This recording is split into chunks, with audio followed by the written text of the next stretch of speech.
Oi, gente, eu sou a Érica, do canal Uma Baiana da Espanha, e hoje eu tô aqui com uma convidada muito especial para falar de um tema que talvez te interesse. Morar na Espanha e trabalhar no Brasil. É possível? Dá certo? Esse é um tema muito interessante, que talvez te interesse, porque muitas vezes a gente não quer abandonar tudo no Brasil para vir para a Espanha. Quer fazer uma pequena transição e não quer abandonar o trabalho. Ou talvez você goste muito do seu trabalho e você não queira largar o seu trabalho para vir morar na Espanha. Mas será que isso dá certo? A gente vai ver no vídeo de hoje. Então, gente, como eu falei, eu estou aqui com uma convidada especial e eu vou deixar que ela se apresente para vocês. Então, Priscila. Eu sou uma mulher de quase 45 anos, uma alma inquieta e um espírito livre. E essas duas informações elas são muito importantes porque elas têm muito a ver com as escolhas que eu fiz para chegar aqui na Espanha. Meu Deus! Então vamos lá, né? Por que Espanha? O que te interessou? O que te chamou a atenção na Espanha? Como foi esse processo inicial da escolha do país e o início da sua viagem até a Espanha? Bom, para falar disso a gente vai ter que dar um passinho para trás, porque a minha história com a Espanha, na verdade, eu sempre digo para iniciar que a Espanha me escolheu, não foi eu que escolhi a Espanha. Mas eu fui uma jovem, assim como você, com muita vontade de estudar fora. Não consegui, não deu certo, outros tempos. E esse sonho estava ali guardadinho. E aí, quando eu já estava perto dos meus 40, eu estava estudando numa universidade, complementando a minha formação na área de tradução, e daqui a pouco eu falo mais sobre isso. E surgiu a oportunidade de fazer uma mobilidade acadêmica. A universidade que eu estava tinha esse tipo de programa, não era financiado, era eu quem tinha que bancar, mas essa parte eu podia resolver. E o que eu precisava era um canal que me deixasse ficar aqui na Europa, num país da Europa, por mais de 3 meses, que é o nosso tempo de turista. Sim. E eu consegui esse canal através da universidade. Eu tinha um pouco de medo, porque eu não falava espanhol, mas conheci uma pessoa que já tinha vindo pra cá um pouquinho antes, lá da mesma universidade, e ela me explicou que eu poderia estudar o espanhol aqui. E aí, para uma tradutora, o olhinho brilhou e eu acabei decidindo. Fora que eu sou bisneta de galego, né, de espanhol, então também teve uma coisinha assim que me pegou pelo pé e assim foi a Espanha, no final das contas, na minha vida. Então, como você falou que veio para estudar, né? Foi o caminho que você encontrou melhor para você vir. Então, eu imagino que você veio com visto de estudante. Isso, exatamente. Hoje as coisas no Brasil estão mais tranquilas depois da pandemia, mas antes da pandemia, quando tudo era normal, vamos dizer assim, a gente podia tirar o visto por antecipação lá no Brasil mesmo. Então eu fiz na embaixada em São Paulo, né? Eu sou de São Paulo. E assim eu entrei na Espanha com um visto de 6 meses de estudante, na verdade. Daí depois fui fazendo as renovações aqui dentro da Espanha ao longo desse tempo que eu já tô aqui. Então, quer dizer que você só teve visto de estudante até chegar ao visto que você tem agora? Você quis continuar com visto de estudante ou você foi obrigada a continuar com visto de estudante? Conta um pouco como foi a sua experiência. Longa história, mas vamos lá, vamos tentar resumir. Como eu disse, eu queria viver uma experiência de pelo menos 6 meses ou um ano aqui na Espanha, uma vida na Europa que eu sonhei muito e encontrei no visto de estudante essa oportunidade. Então eu cheguei com o visto de 6 meses, quando ele estava perto de terminar, e eu consegui fazer a renovação já dentro da Espanha, que é permitido por mais 6 meses, e achei que essa ia ser a minha história, que tudo ia terminar por aí. Mas eu pesquisei e tirei informações, e aí fica uma dica, tomar cuidado com as informações que a gente tira, porque eu tive informações erradas, que me causaram muitos problemas aqui. Eu achei que eu podia fazer uma transição aqui dentro da Espanha do visto de estudante para uma modalidade chamada visto de residência não lucrativa, que é para pessoas que têm sua renda, que não vão trabalhar aqui na Espanha e que poderiam morar aqui ganhando um dinheiro de fora. Eu pensei que esse era o meu caso perfeito para eu continuar. Acreditei que essa informação corroborava, tentei e não deu, porque esse tipo de visto só pode ser pedido no seu país de origem de residência. Eu teria que voltar para o Brasil e fazer isso lá em São Paulo. Então, para uma pessoa que quer trabalhar no Brasil e morar na Espanha, você aconselha tirar esse visto que você não conseguiu porque você não estava no Brasil, tirar esse visto antes de vir para cá? Também não. Na verdade, quando você quer fazer o que eu fiz, que aproveitar no final das contas e trabalhar para o Brasil morando aqui, você tem alguns caminhos. O primeiro caminho é para quando você tá lá no Brasil e já tem isso como uma meta. É para isso que você quer entrar na Espanha ou em outro país. Mas a gente vai falar da Espanha. Você pode, se você trabalha para uma empresa, por exemplo, multinacional, você pode ter a oportunidade de ser deslocado pela sua própria empresa para outro país, trabalhar remotamente, e aí você vai tramitar esse tipo de visto. Você também pode ser um profissional autônomo, que quer ter a sua própria vida, a sua própria renda, sem ter uma outra empresa envolvida. Você também vai ter que fazer isso via Embaixada do Brasil. Não é um processo fácil, principalmente se você realmente for autônomo, porque você tem que provar que você tem uma constância de renda ao longo do tempo. E um valor alto, E imagina. um valor alto, porque tudo pra cá, quando tem sempre um valor de dinheiro específico que é convertido pra nossa moeda e fica muito caro. Sim. E Você quando poderia falar uma cifra mais ou menos de quanto a embaixada pediria? varia do tipo de visto, eles têm um índice que eles convertem pra nossa moeda e que eu acho que hoje o mais barato não deve estar por menos do que seria uns 6, 7 mil reais convertidos. Então não é pouco dinheiro. E é um caminho difícil, né? É mais fácil, se você tiver as informações corretas, você vir para a Espanha e fazer as coisas aqui dentro. Só que aí você vai ter que contar com o fator tempo, paciência, muito planejamento e muita organização. Porque senão você corre de ser atropelado pelos fatos, como eu fui e eu não recomendo. Aprender na prática. Porque eu acabei tendo que ficar quase 5 anos como estudante aqui, sendo que eu não queria, né? E isso era difícil, porque eu trabalho muito, né? Eu trabalho com tradução e ocupava um espaço grande do meu tempo estudar. E aqui na Espanha é importante que as pessoas entendam que quando a gente diz estudar na Espanha, você mora aqui porque você estuda. Então você tem que provar que não só você está matriculado, como você tem rendimento de 70% pelo menos. Então não é, você tem que apresentar o boletim como se fosse a época da mamãe na escola. Mostra o boletim com as notas boas, né? Então não pode simplesmente não dá pra levar tá? no jeitinho brasileiro. Não tem jeitinho brasileiro. Eu sempre digo, não tem atalho, não tem jeitinho brasileiro. Então, tem visto pra ficar aqui como eu fiquei? Tem. Depois de 5 anos eu consegui fazer uma mudança. Eu tenho hoje o que chamam de arraigo social e com direito a trabalho por conta própria. E é um visto muito específico quando você prova para as autoridades aqui da Espanha que você se enraizou na sociedade, que você criou um vínculo social de adaptação e você vai ter que mostrar que você tem todo esse enraizamento social. E aí um monte de papelada, a Espanha é muito burocrática e é possível, mas não é um caminho fácil. Eu gosto de ressaltar que não é um caminho fácil porque muita gente idealiza, vem sem planejamento e aí se coloca em situações muito difíceis aqui. Às vezes até com planejamento a gente se surpreende. Porque eu planejei e se não fosse meu planejamento eu acho que eu não teria aguentado o tempo que eu aguentei aqui com todas as coisas que aconteceram no caminho, entendeu? Então o planejamento é o que faz a diferença para você não surtar e ter condições de aguentar o tranco, porque não é fácil. E com os conhecimentos que você tem hoje, qual visto você indicaria para uma pessoa que quer vir morar na Espanha, continuar trabalhando no Brasil? E se você indicaria que a pessoa seguisse o seu mesmo caminho de entrar como estudante, aguentar um pouco e conseguir trocar para o visto de arraigo social? Ou outro caminho, sabendo tudo que você sabe agora, o que é que você indicaria para essa pessoa? Vai depender muito do ponto de partida da pessoa que está saindo do Brasil, né? Eu acho que o caminho do visto de estudante, para quem se disponibiliza, é o melhor caminho, porque você, além de tudo, você ganha com isso, né? Você vai ter a parte que você vai agregar aqui no seu currículo, de ter estudado e tal. E depois de 2 anos aqui, 3, com a parte de estudante, muitas vezes você consegue fazer essa transição que eu fiz, se você tiver como provar tudo que você precisa provar, porque aí é muito papel. Para você já sair do Brasil e não vir para cá como estudante, aí você vai ter que ver todos os pré-requisitos e não são um pouco de acordo com a situação de cada um. Acho que uma pessoa que se desloca por uma empresa tem mais facilidade, porque a própria empresa vai tramitar o visto dela. É muito mais difícil quando você faz como pessoa física, tudo, né? Então eu acho que depende muito da realidade, né, de cada um. Eu acho que nem todo mundo vai ter 7 mil, 8 mil reais para comprovar e tirar o visto de lá do Brasil e já vir com o visto podendo trabalhar tranquilamente, sem ter que provar que está estudando, mostrando as notas, como você falou. Né? Então depende muito da realidade, mas eu acho que talvez o visto de estudante seria uma entrada mais fácil e mais acessível.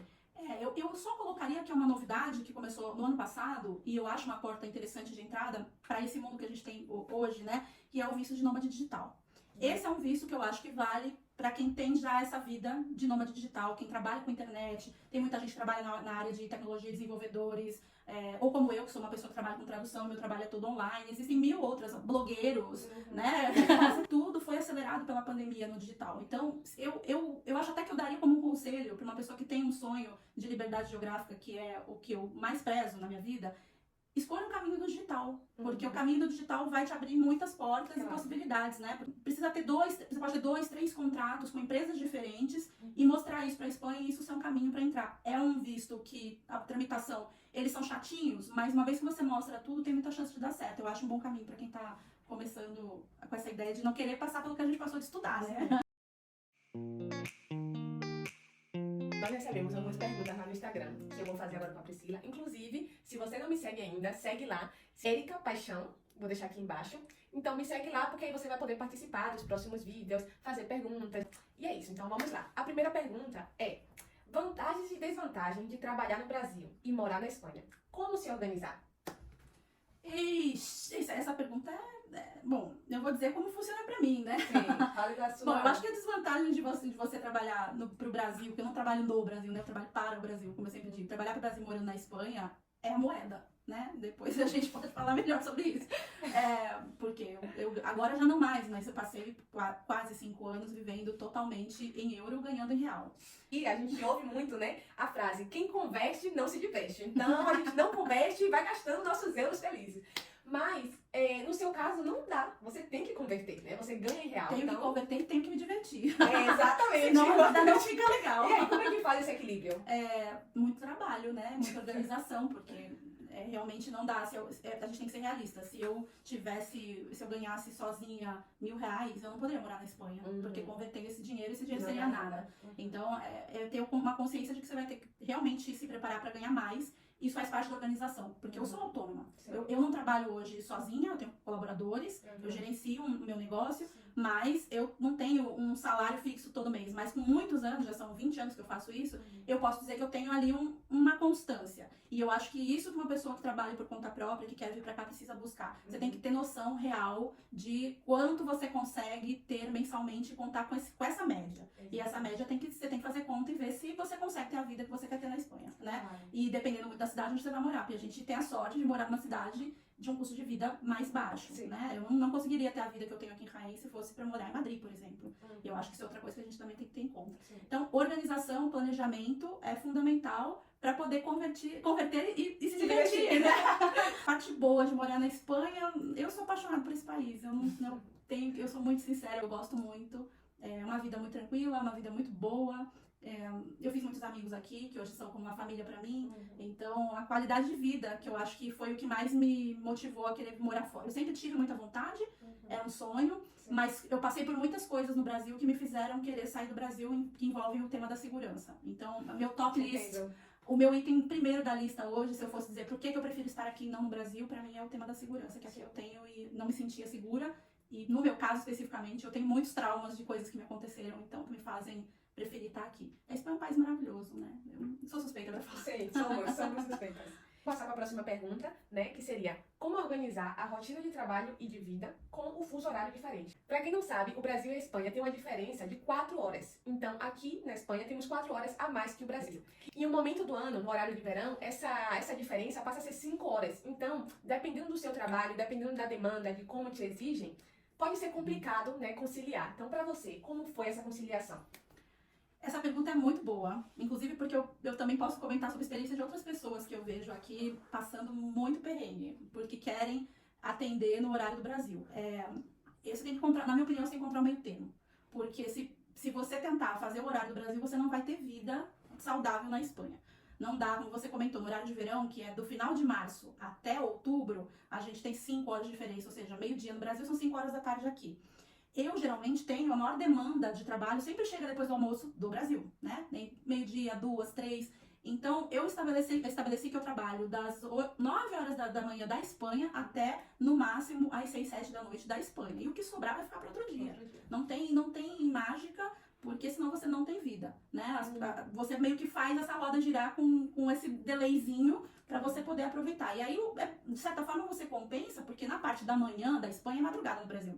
Então, tudo que ficou pendente do dia anterior, é a hora que eu resolvo. Então, quem não foi respondido, um cliente que me mandou um e-mail às 6, 7 do Brasil, às 8 da manhã, do horário do Brasil, tem a resposta lá no correio dele. Então, ele não vai ficar desesperado que não recebeu, né? A gente também tem que entender, quando a gente faz esse movimento de vir para fora, que você não pode ser refém do país que você deixou e dos seus clientes que estão lá. Porque senão você não vai ter vida, né? Você precisa organizar o seu tempo de acordo com o que é bom pra você viver. E você tem que viver a vida na Espanha porque você escolheu estar aqui.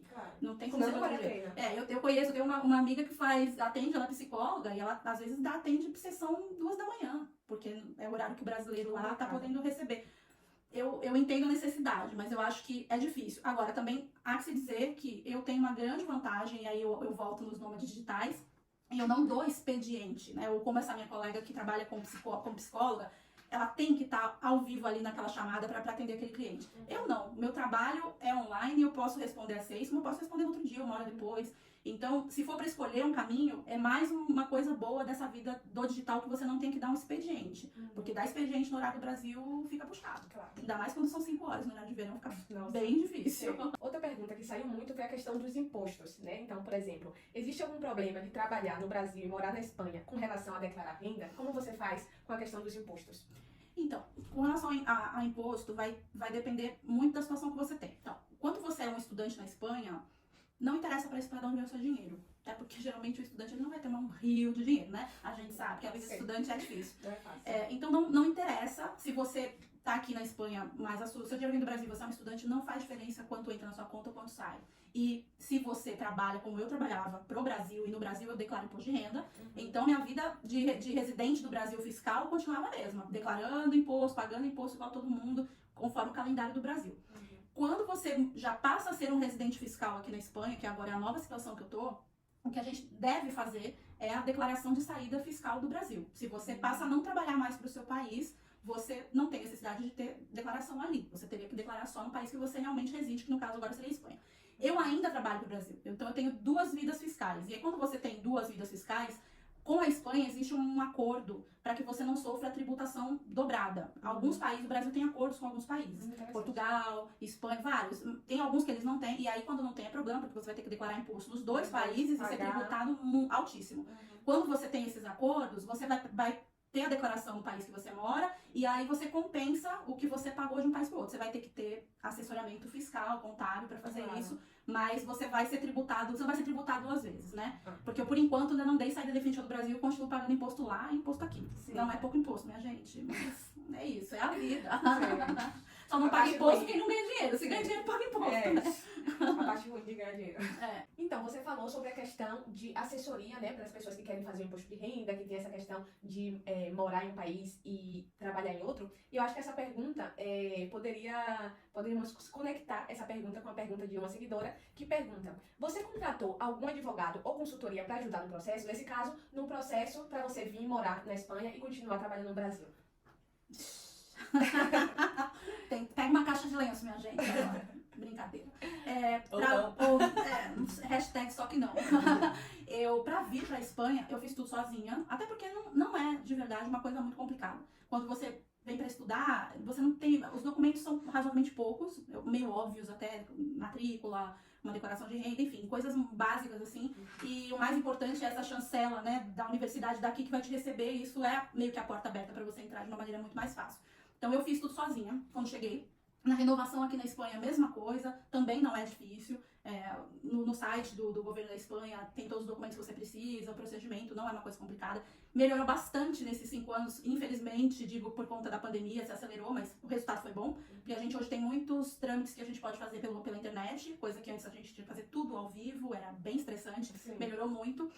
Mas, nessa questão de eu tentar fazer a transição de estudante para um visto de residência por trabalho, eu passei alguns apuros, e esses apuros foram por ruído de comunicação, por informações erradas que eu tive, de órgãos e pessoas que deviam me dar as informações corretas. Então, a própria estrangeiria me deu uma informação por um ruído de comunicação, me entenderam mal e eu saí com uma informação errada que me trouxe muito problema. Depois, eu fui em busca de um advogado aqui que também não estava bem informado, porque eu tinha uma situação diferente da maioria das pessoas que vêm pra cá, na situação de estudante, e eles eram muito quadradinhos, assim, só sabiam resolver aquela coisa no formato receita de bolo. Depois eu também fui atrás de uma assessoria maior, mais especializada para tentar me ajudar de Madrid.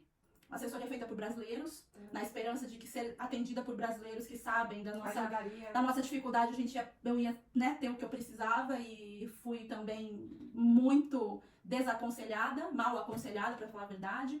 Então, eu gosto de frisar essas coisas, porque a gente tem que tomar muito cuidado para não sair entregando dinheiro e esperança na mão das pessoas. A gente, às vezes, eu entendo que a gente tem dificuldade, às vezes, de entender um pouco da parte legal, né? É difícil. É muita informação. Mas tem muita gente que nem tá dentro da internet porque é um advogado ou é uma consultora, mas gente que tá aqui como a gente, que passou as coisas na pele, sabe como é. E, às vezes, a gente dá informações mais certas, até, do que pessoas que deveriam dar as informações. É verdade. Então, assim, nunca confiar na primeira coisa que você escuta. Tire outras informações. Busque com outras pessoas. Procure saber de quem mora. Siga pessoas que moram aqui, porque é perigoso, você pode perder muita grana e você pode ter uma dor, um trauma muito grande e quase passar pelo que eu passei. Eu quase tive que voltar e eu desfiz a minha vida no Brasil. Claro, eu não tinha mais casa. Tudo lá, e aí você vem pra cá e você, por uma informação errada, você não pode ficar. Aí como é que você volta? A primeira informação errada que me gerou um dos maiores traumas desse processo aconteceu em junho de 2020, com fronteiras fechadas no meio da pandemia.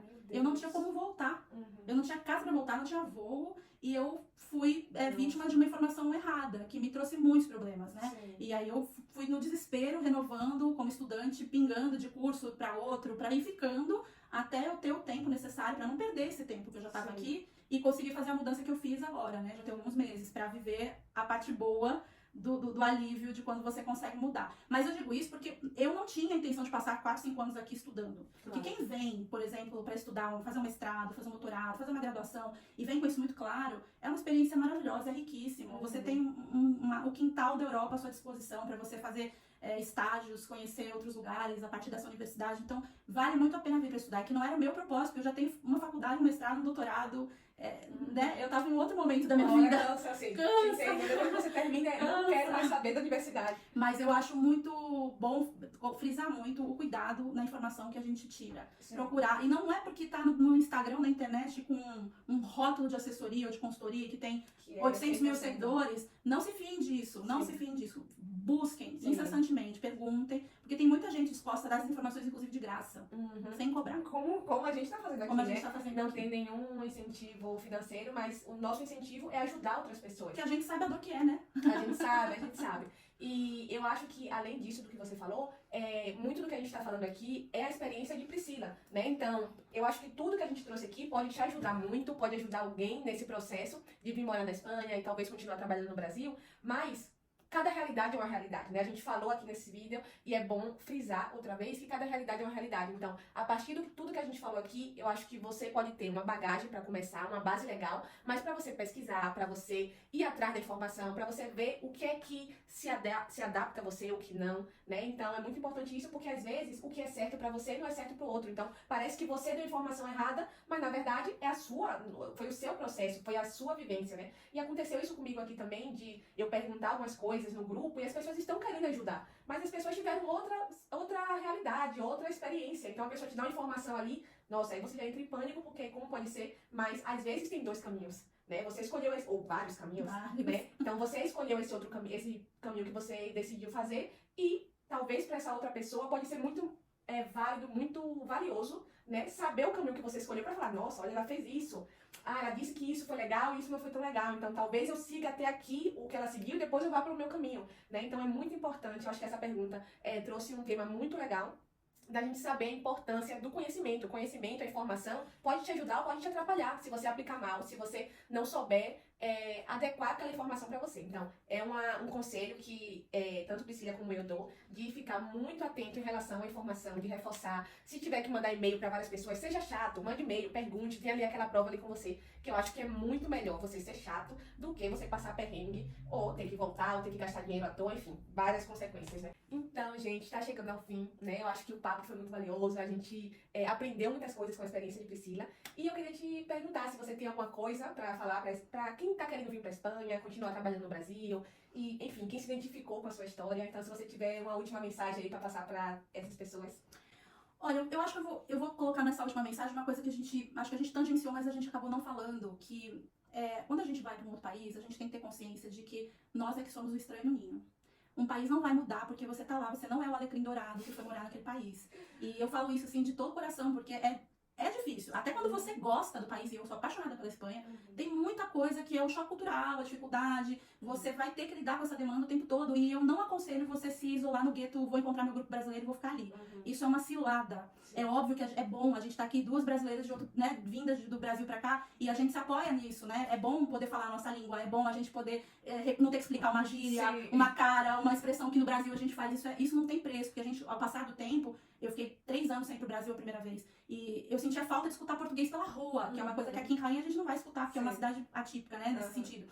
Não é como Madrid ou cidades maiores que a gente facilmente encontra um brasileiro. Cada vez mais a gente vai tomando... Então é bom a gente ter essa rede de apoio de amigos brasileiros quando a gente consegue se encontrar. Mas a gente tem que fazer o nosso esforço, sim, e aí vai ser se você realmente quer ficar, de socialização com as pessoas daqui. Porque quando você também se abre com sinceridade nessa adaptação para os espanhóis, eles também se abrem de volta, eles também se interessam, eles querem conhecer o que é o Brasil de verdade, não aquilo que aparece na televisão. A gente tem muita coisa para falar boa do nosso país, apesar dos problemas que a gente enfrenta, que a gente sabe quais são, e a gente tem muito para aprender com eles também. Então essa troca é muito rica, mas a adaptação não é um mar de rosas o tempo todo. Então é bom a gente ter isso no horizonte, que vale se você tiver essa disposição pro diferente. Num país, numa época, num mundo que a gente tem tanto problema com a diversidade, isso é uma coisa importante de dizer, que o exercício de morar num outro país, ele faz a gente praticar a nossa tolerância, a nossa atenção ao diverso com um olhar, assim, afetuoso, que eu acho que é isso que a gente precisa na hora de se adaptar.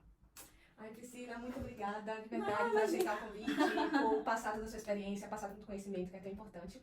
E se você ainda tem alguma dúvida, quer fazer alguma pergunta, coloca aqui nos comentários, eu vou estar respondendo. Se é alguma coisa mais específica, eu posso pedir ajuda à Priscila, mas coloca aqui, participa, dá o like nesse vídeo, se inscreve no canal, ativa o sininho, tudo isso que você já sabe. E é isso, obrigada. Tchau!